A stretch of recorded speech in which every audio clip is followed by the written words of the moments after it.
It was supposed to be a day of celebration, of family coming together. My sister's wedding had all the makings of a perfect event: beautiful venue, expensive decor, glowing smiles. But beneath the surface, there were old wounds, buried grudges, and a quiet tension that only I seemed to feel. I never expected her to target me in front of everyone. I never expected my own mother to twist the knife even deeper. And I definitely never expected what the groom did next. What started as a cruel joke turned into the moment that changed everything, exposing years of secrets, betrayal, and painful truths. My name is Emily Hart. I am 31 years old and I live in North Carolina with my 3-year-old son Caleb. I work as a nurse at a local hospital, and my days are usually filled with blood pressure monitors, late-night shifts, and trying to find a way to balance work with motherhood. Life has not been a fairy tale for me, but I have always held my head high. I never expected anyone to hand me an easy path, but I also never expected the cruelest wounds to come from my own family. My younger sister, Rachel, is 28. She has always been the golden child. Blonde hair, perfect skin, a perfect smile, and a way of turning every room she enters into her personal spotlight. She has always been the one to get what she wants, and our parents, especially our mother, made it no secret who they favored. Growing up, I tried to be close with Rachel, but it always felt one-sided. She loved attention, and I was more quiet, introverted. Where I found joy in helping others and caring for those in pain, she craved validation from parties, social media, and expensive clothes. Our lives were on separate tracks, and I was fine with that. Until the wedding. Rachel was getting married to a man named Scott. He was polite, successful, and came from a family that was wealthy and well-connected.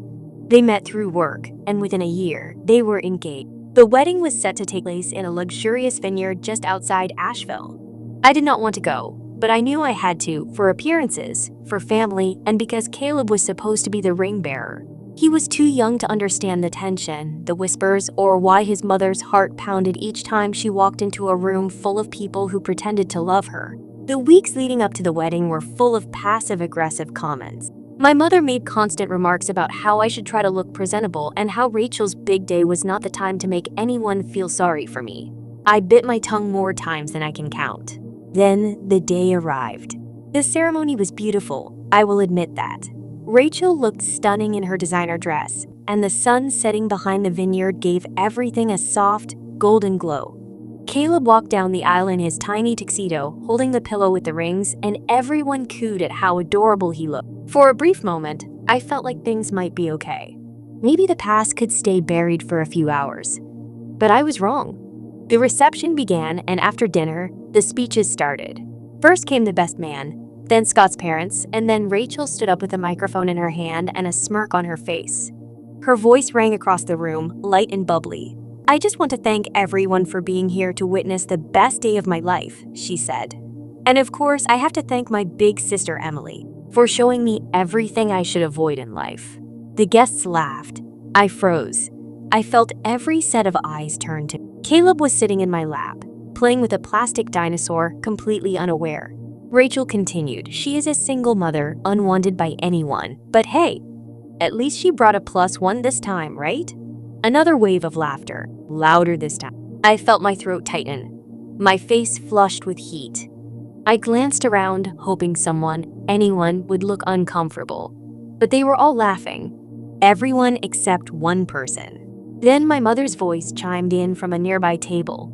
She was holding a glass of champagne, her face flushed from wine and smug satisfaction. "She is a used product," she added with a chuckle. "Damaged goods." I could not breathe. My hands were shaking as I held Caleb, who finally looked up at me with concern in his eyes. I swallowed hard, forcing the tears back. My father sat silently beside my mother, looking away, pretending he had not heard a thing. And then something happened that no one expected. Scott stood up. He took the microphone from Rachel's hand. The entire room went silent. The laughter stopped as confusion rippled through the guests. Rachel looked up at him, still smiling, thinking he was going to join in on the joke. But his expression was unreadable. He looked out at the room, then at me, and then he spoke.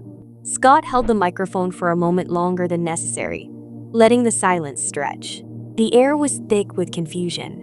Rachel's smile began to falter slightly, and I could see her trying to silently signal him to move on, to laugh, to make it all into a lighthearted moment. But he did not. He finally spoke. "That was disgusting," he said, slowly. His voice carried across the vineyard, cutting through the clinking of glasses and whispers. "I had something prepared. But after hearing what just came out of your mouths, I think everyone here needs to hear something else." You could feel the shift. From celebration to discomfort. From laughter to tension. He turned his gaze to Rachel, then to my mother, then back to the crowd. "Emily is the most hardworking, selfless woman I have ever met. I have watched her show up to this family's events with grace, despite how she is treated. I have seen her juggle a full-time job and motherhood with no support. I know her story, and if any of you actually took a second to stop gossiping and start listening, you would know it too." I was stunned. Everyone was. I barely knew Scott beyond the polite family interactions. We had exchanged pleasantries, nothing more. But now he was defending me, publicly, in front of everyone. Rachel's expression had changed. She was no longer smiling. Her hands were clenched at her sides. Scott continued. "You all laughed at her pain. You humiliated her in front of her own child.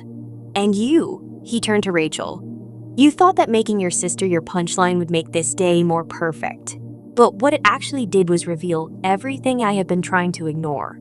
He paused. "I am calling off this wedding." Gasps exploded across the room. Someone dropped a fork. Rachel looked like she had been slapped. Her mouth opened, but no words came out. Our mother stood up, face red with fury, yelling something incoherent. But Scott ignored her completely. "I cannot marry someone who finds cruelty entertaining. I cannot become part of a family that finds shame more palatable than love. I will not spend my life pretending this is..." Then he looked at me again. "Emily, I am sorry. You deserve better than this." I was speechless. Completely frozen. Scott walked off the stage. Rachel ran after him, grabbing his arm, crying, yelling. But he pulled away, firm and final. The guests began whispering louder now. A few awkwardly stood up. Some looked at me, others avoided eye contact. I did not know what to do. I wanted to disappear. My heart was pounding so fast I could barely hear anything else. Caleb tugged my sleeve and whispered, "Mommy, can we go home?" I nodded. We quietly gathered our things and walked out. No one tried to stop us. Not even my mother. Especially not Rachel. But the story was not over. The next day, my phone was exploding with calls and messages. At first, I ignored them. I did not want to deal with anything with anyone. But curiosity eventually got the better of me. I opened my messages. There were dozens. People I barely knew at the wedding were apologizing, telling me they had no idea, saying they were ashamed of laughing, that they were proud of how I handled myself. Then came the biggest surprise of all. An email. From a name I had not seen in 4 years. Caleb's father. I stared at the name in my inbox, unable to believe it was real. Jordan Wallace. The man who had walked away the moment I told I was pregnant. The man who vanished from my life with a coldness I had never understood. There were no apologies, no explanation, just silence. And now, after years of radio silence, he sent an email titled, "I saw what happened." My hands trembled as I clicked it open. "Emily, I know I have no right to reach out to you, especially after everything I did. But someone sent me a video from Rachel's wedding. I watched it 5 times. I do not even know where to begin. I saw you holding Caleb. I heard what they said about you. And then I watched that man stand up for you like I never did. I will not make excuses for my past. I just want you to know, I am sorry, deeply sorry. If there is any chance I can talk to you, even for 5 minutes, I would be grateful. Jordan." I sat there frozen, unsure if I was shaking from anger or disbelief. My heart was a war zone. Part of me wanted to delete the message, erase the name from my mind. But another part, the part that still remembered the betrayal, wanted answers. That night, I did not sleep. I replayed everything, Rachel's speech, my mother's insult, Scott's words, Jordan's email. I held Caleb tighter than ever before. The following morning, I replied, "If you want to talk, you can meet me at Riverside Cafe at noon. Do not be late." I half expected him not to show, but at 11:58, Jordan walked through the door. He looked different, tired, worn down by time. He approached slowly, as if unsure if I would bolt or slap him. I did neither. We sat. He spoke first. "You look strong, Emily." I stayed quiet. He sighed. "I was a coward. I know that. I was scared. My father walked out on me when I was a baby, and when you told me you were pregnant, something inside me just broke. I panicked. I thought I would be just like him. So I disappeared before I could become the man I feared." "You did not disappear," I replied flatly. "You abandoned your son." He nodded, shame darkening his features. "I know.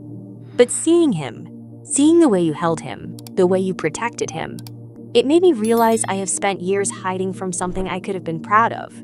I did not cry. I refused to. He asked, Can I meet him? Just once?" I stared at him, my heart in knots. But before I could answer, my phone rang. It was Scott. I hesitated, then picked up. "Hello?" "Emily," he said, his voice urgent. "You need to know something. Rachel is telling everyone that you seduced me, that you were trying to ruin our wedding. She is posting things on social media, calling you unstable, and saying Caleb is not even yours. Your mother is backing her up." My stomach turned. Scott continued, "I thought you should know before it spreads further. I am trying to shut it down, but they are loud." I ended the call and looked at Jordan. My face must have said it all. "What is wrong?" he asked. I gave a bitter laugh. "My sister and my mother are trying to destroy me again. This time in front of the whole world." His eyes narrowed. "Let me help." I looked at him. "Why would you help me now?" "Because I let you down once. I am not going to do it again." The next day, the chaos online grew. Rachel posted a photo of me from 5 years ago, pregnant and alone in a hospital gown. She wrote, "She always wanted attention, even back then. Still does." The post went viral. Her followers defended her. Some attacked me. Others dug up old pictures from my Facebook, twisting everything into a smear campaign. Then someone anonymous leaked the wedding video. The full version, including Scott's speech. That changed everything. The leaked wedding video hit social media like a tidal wave. Within hours, it was everywhere on Instagram Reels, TikTok stitches, reaction YouTube channels. The moment Rachel mocked me, followed by my mother's cruel comment. And then Scott standing up to defend me and calling off the wedding. People could not stop watching it. It was raw, uncomfortable, and undeniably real. For the first time in my life, strangers came to my defense. Comments flooded in calling Rachel cruel and narcissistic. Others called out my mother for being hateful. But the most surprising reactions were about me.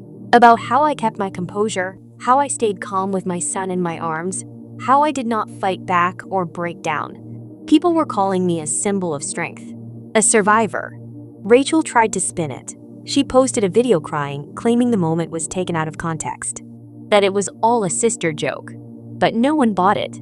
Her influencer sponsorship started backing out. Brand deals vanished overnight.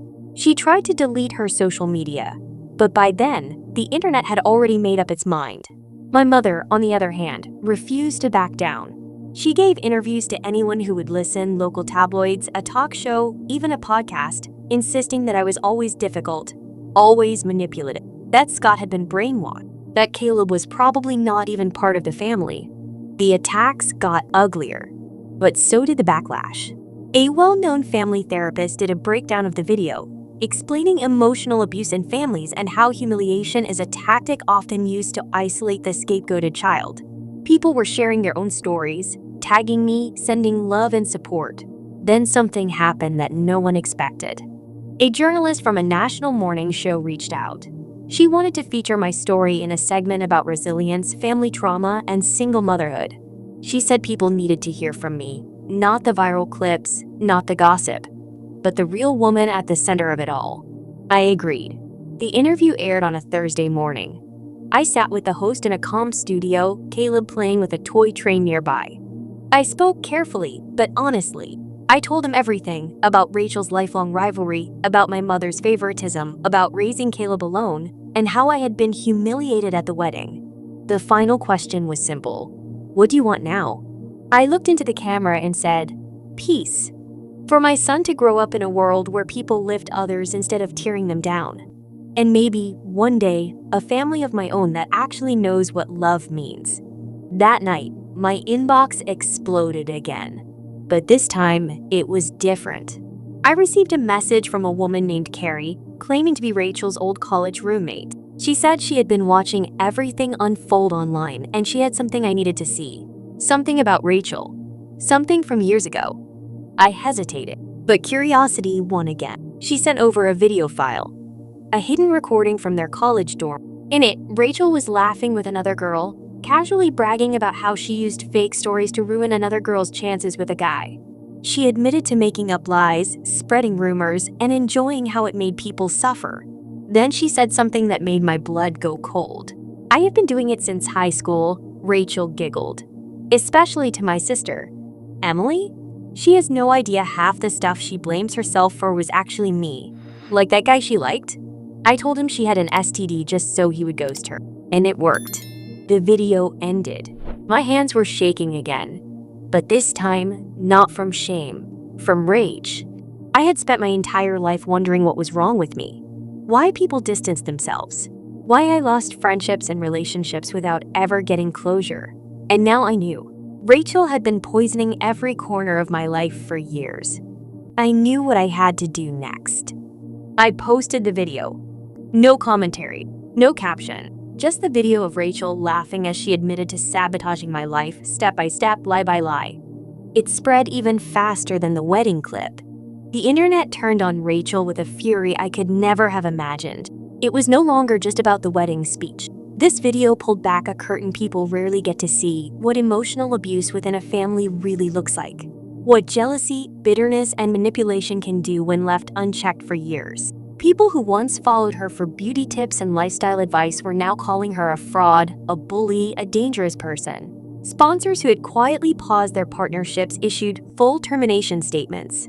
Comment sections were flooded with people saying they had once admired her but now felt betrayed. Rachel tried to fight back. She posted a teary video saying the recording was from years ago and she had changed since then. She begged for forgiveness. She claimed I was trying to ruin her career out of jealousy, but it was too late. No one was buying it anymore. People had seen too much. And then something happened that even I had not seen coming. My mother publicly sided with Rachel again. She gave a live interview on a low-tier morning program, shaking her head with a smile that made my skin crawl. That video is fake. I know both my daughters. Emily has always been dramatic, always playing the victim. I think she is doing this for attention. But this time, the public was not forgiving. Clips of the interview were stitched side by side with everything else she had said before, including her used product comment. People started digging deeper. A former coworker of hers came forward, anonymously, saying she used to brag about manipulating her daughters against each other. A cousin I had not heard from in a decade reached out, telling me how my mother once warned her to never let me babysit because I was unstable. The lies were unraveling. Then the most unexpected twist of all hit me. Scott reached out again, not with an apology or an update, but with a proposal. Not the romantic kind. He said, "Emily, I want to start a foundation. For women like you. For women who go through silent family abuse, single mothers who are abandoned and mocked, women who carry the burden and get humiliated for surviving. I will fund it. I want you to lead it." I was stunned. "Why me?" he replied. "Because people listen to you now. And not because you shouted, but because you stood your ground when everyone else tried to break you." It took me a few days to decide. But the more I thought about it, the more I realized this was not just about me anymore. We launched the Rise and Reclaim Foundation 6 weeks later.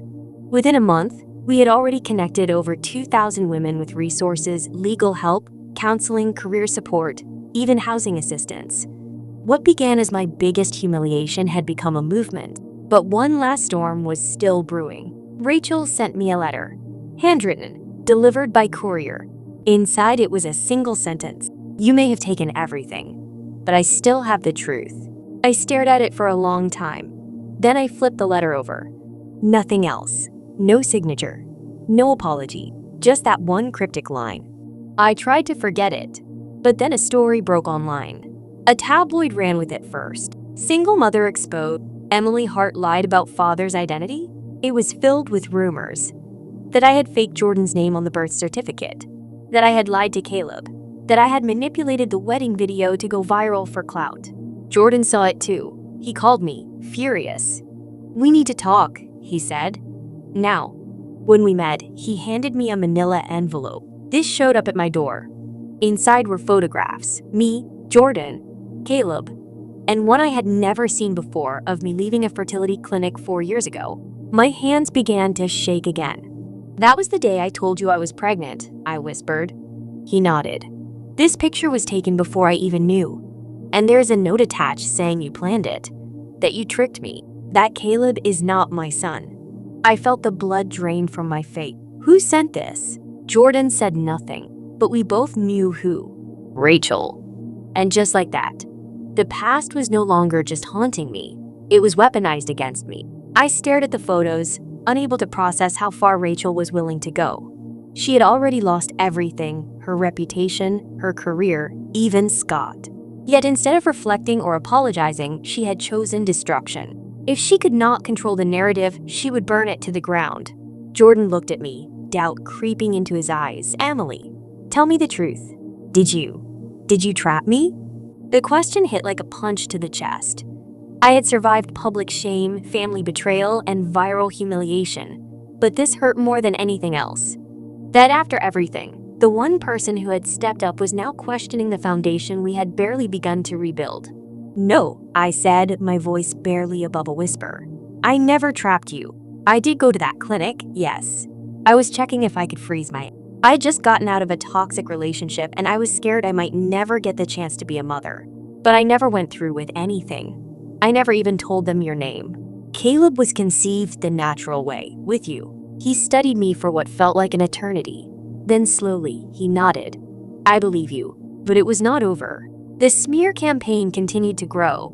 Someone, almost certainly Rachel, leaked private messages, twisted photos, even edited voice recordings to make it seem like I had planned everything from the start.